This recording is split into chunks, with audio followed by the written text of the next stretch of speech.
It's something that's really not spoken about enough, anywhere near enough. And really, how many women become mothers? When I have memories, all the memories are almost as if I'm looking through kind of this dark filter.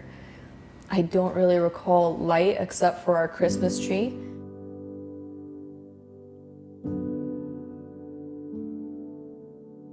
I don't recall a lot of the memories.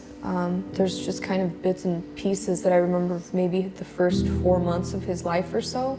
This heavy kind of blanket of depression and just negativity.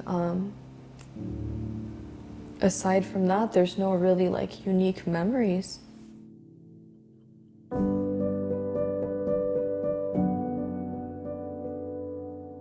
When we found out that we were expecting Oliver, it was just such an amazing surprise. No, I was very happy. I was very excited. Early on in the relationship, we just always had so many illusions. There was a lot of fear because I wondered how I would be as a mother. Like maybe I wasn't going to be a good mother.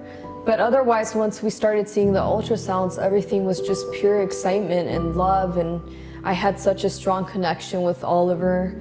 I loved feeling his kicks, and it was just nothing but delight emotionally.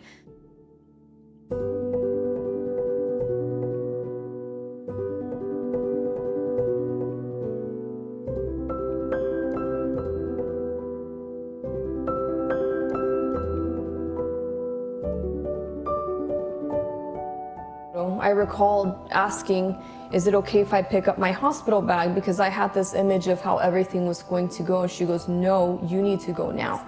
So there was really not a moment to slow down. And I was just so panicked on the inside. But I recall reaching out to my family and being like, hey, don't worry about it. We'll let you know when he's born. And I was just trying to keep it together, but it was beyond terrifying.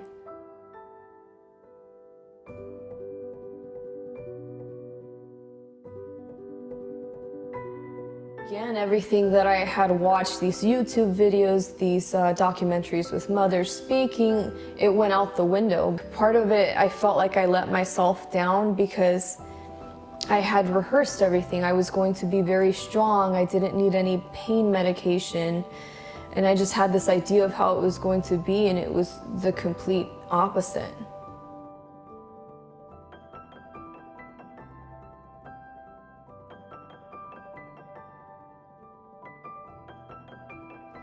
Immediately, once my son came out, there was this sense of relief with everyone around. Everyone just had this excitement and this joy to meet my son. I honestly didn't want to hold him because I was still just in this extreme amount of pain.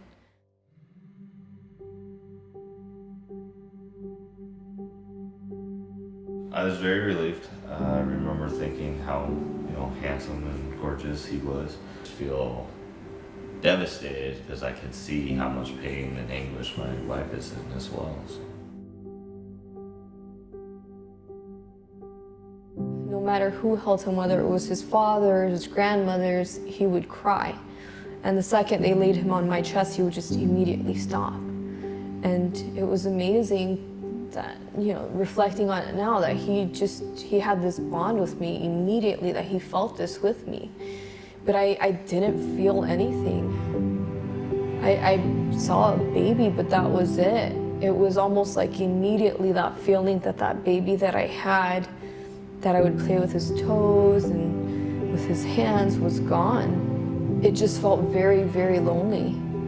There was no immediate sense of I feel like a mother or I have these instincts, this love. There was none of that. And I was really great at the hospital masking my duties with breastfeeding and holding him, but when I was by myself with him, I think it all just kind of hit and I could no longer hold it together.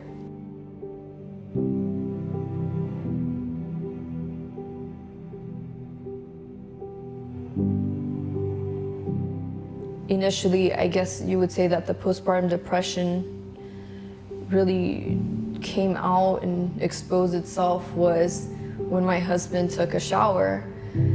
I just sat there with this baby, and I believe he was crying. I can't even remember, and I had no idea what to do. This agonizing, just dark feeling like I had made the biggest mistake in my life and there was no going back. Like I'm not a mother. Nature got it all wrong. My life got it all wrong.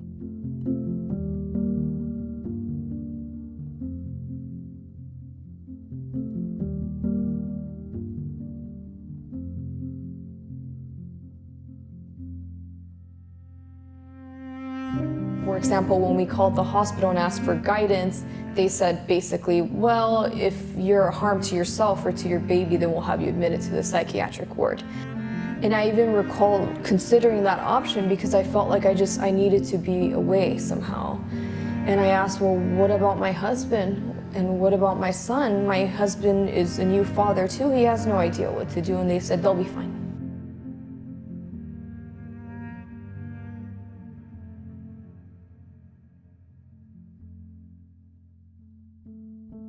Honestly, just reflecting back at it, I think that's what triggers me the most, not the memories of the pain or how everything made me feel so fearful. It was really the things that people said to me that just kind of gets me, because now that I'm looking back at it, I just feel like, how could you do something like that to somebody who is clearly not well? And so a lot of the time I would have people talk about me and they were like arm's reach away and they treated me like I was crazy. But at the same time, they wouldn't acknowledge that I was struggling with something.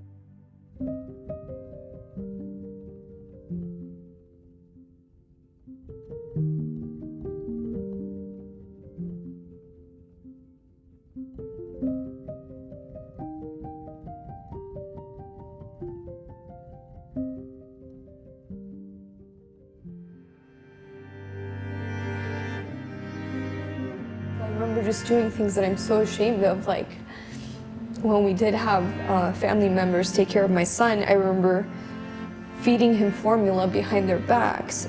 Or there were things that people did unintentionally that were very hurtful. Like there was a time one of my family members had offered to take care of my son. And somebody else said, no, why would she do that? She's not a bad mother. No mother would want to be away from her kid. And I remember deep inside, I wanted that break so bad. And it was just kind of this constant reminder of how much of a bad mother I was.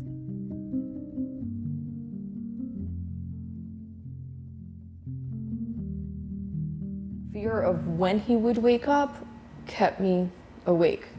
I was just so scared. I would bite my nails all the time. I had this extreme anxiety of it was going to be this whole new challenge when he woke up. I remember just feeling so exhausted all the time. I wanted to sleep so much and I never could.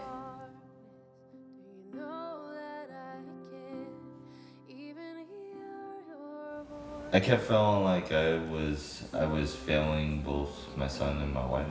I didn't know anyone at that time that had gone through it. So it was just very new. It was a lot of trying to do the best I could and try to, uplift, spirits as well as, be there for both, my son and my wife.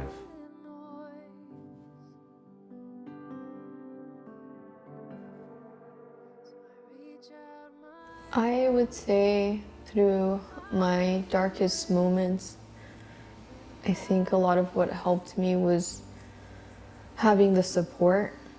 It was amazing to have a husband who could really let me confide so much in him. As dark as my thoughts got, I always had him there to confide in every step of the way. I did seek psychological help and I saw a psychiatrist. Medication was not the best option for me.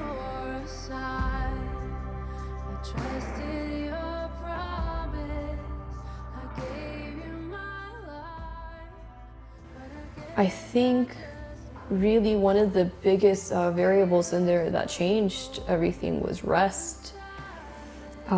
It's not something that clicked until recently, just how much sleep can affect you. Every little thing that you have to figure out, and doing that under no sleep, and you're cranky and you're not feeling well, I think that just made the biggest difference. So as I started getting a little bit more sleep, when he started resting more, that started helping. And as him and I spent more time together, I kind of began understanding him a little bit more, and what would get him to sleep, what would get him to smile, and it made my self-esteem grow. I think it was about when he was 9 months that I finally had the courage to spend the day with him by myself without feeling like I could be a risk to him. Another thing that was very effective and really stood out to me was actually a community of women in a Facebook group. For me, that was just amazing because I had advice from other women who were a little bit on a journey that was longer than mine with it already. And so I got some amazing advice. One of the things that stood out to me was when I told people I don't know how to interact with my son, I don't know what to do, and I don't feel any attachment to him. And one mother told me, take pictures, no matter what, whether you love him right now, whether you want to remember this right now or not, take pictures. And so I did, and she said, post them. I felt like at the moment, like I was violating something, like I was being dishonest to the world, posting a picture of my son like I was proud to be a mother.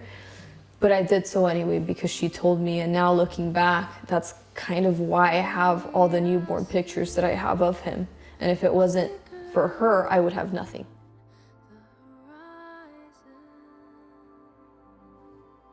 Important for people to understand that they're not alone in it, because I understand that there's this insane weight, and it's one thing to hear the word postpartum depression. It almost sounds like it's just depression, you're sad, you're upset. But when you live it, it's nothing like it. I recall describing to my husband in the midst of kind of being triggered that it felt like I was fighting for my soul. I knew what was correct, and yet I knew where my mind was pulling me, and I was hearing different voices that were not my own. My son's almost 2 years old. It's still something that I struggle with. It's something that has changed me, that I will always internally wonder if I'm the same person I was then, or if I'm faking it. Like there's a lot that plays in there. It's something that I wish I had known, because I felt like I was not at risk. No one in my family had it. Nobody I knew had it. There was no chance. Everything was going to be perfect. I had this idea, and that's the way it was going to be. And I was so ill prepared. And I just wonder if I had seen a video like this, if maybe somebody spoke out, then maybe I would have considered it. Then maybe I would have better prepared. Maybe I would have had a midwife to advocate for me at the hospital, so everything wouldn't have been as severe. Maybe I would have had somebody else advocate for me when there were moments that I was feeling shame. Maybe I would have put aside the finances to have a doula. And I think everyone deserves this preparation. Everyone deserves to have all the information. And for the people who are already experiencing it, to me it's just so important that they know that they didn't choose this, and that blame that weighs so heavy on your shoulders, it's not for you to bear. You didn't choose this.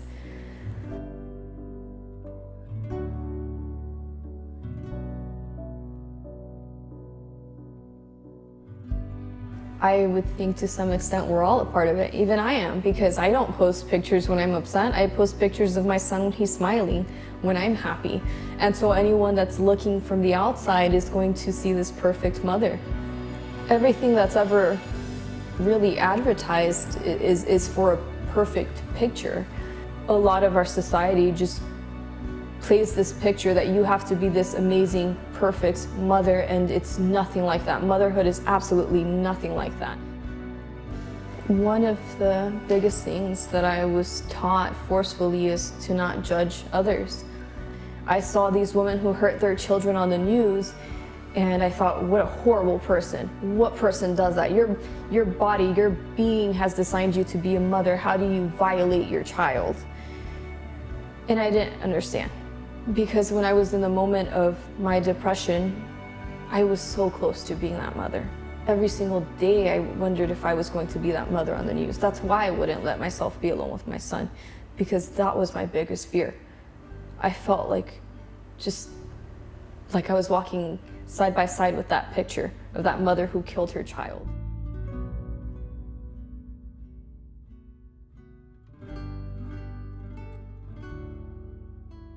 So I think everyone needs to be conscious that their wife, could be experiencing it and might not have the courage to come forth and tell you how they're feeling. It can be something that your marriage or parenthood just never recovers from. And I think communication is a strong way to avoid both of those things failing. In so many areas, there's a lot of mom shaming. And so basically what that means is you kind of find things to target a mother and tell them that they're doing inadequate, incorrect. And that comes from both internally with mother groups, like just in mothers, and from the public and outside perspectives. I can tell you now that I love my son with everything that I have, and I would go through all this a million times for him. It's completely worth it to keep fighting. It's very difficult, but it's worth it, and there are people who understand. And it's not unique to you in the sense of you have to fight it alone. There's a lot of women that will stand with you, and it's okay to get medication if that's your journey. It's okay to get counseling if that's your journey. What worked for me may not work for you, but I would say do not stop trying, no matter what. I've heard it so many times that mothers feel like their bodies failed them, or they failed their children, or whatever those feelings are. Just you don't have to carry it alone.